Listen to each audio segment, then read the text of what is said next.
सिंधी अदबी संगत शाख टंडे मोहम्मद खान पारां सीनियर अदीब प्रोफेसर फिदा सुरह जी याद में अदबी वेहक।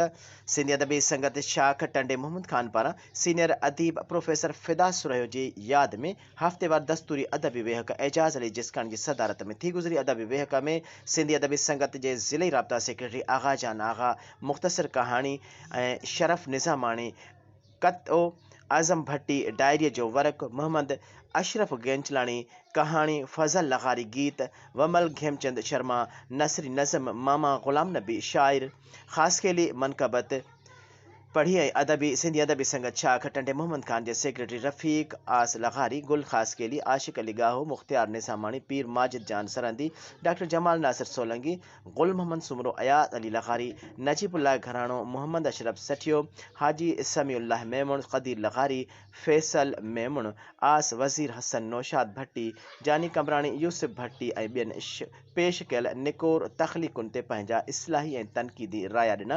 अदबी वेहक जे वक़्ती सदर एजाज अली जिसकानी पंहिंजे सदारती राय ॾींदे चयो त प्रोफेसर फिदा अहमद सुरहियो जो विछोड़ो सिंधी ॿोली इल्म ऐं अदब जी हिकु बाब जी पुॼाणी आहे। प्रोफेसर फिदा सुरहियो जे इल्मी ऐं अदबी ख़िदमतुनि खे विसारे नथो सघिजे। सिंधी अदबी संगत शाख टंडे मोहम्मद खान जे हफ़्तेवार अदबी वेहक प्रोफेसर फिदा सुरहियो जे नाले सां मनसूब करण संदसि इल्मी अदबी ख़िदमतुनि जी मञता आहे।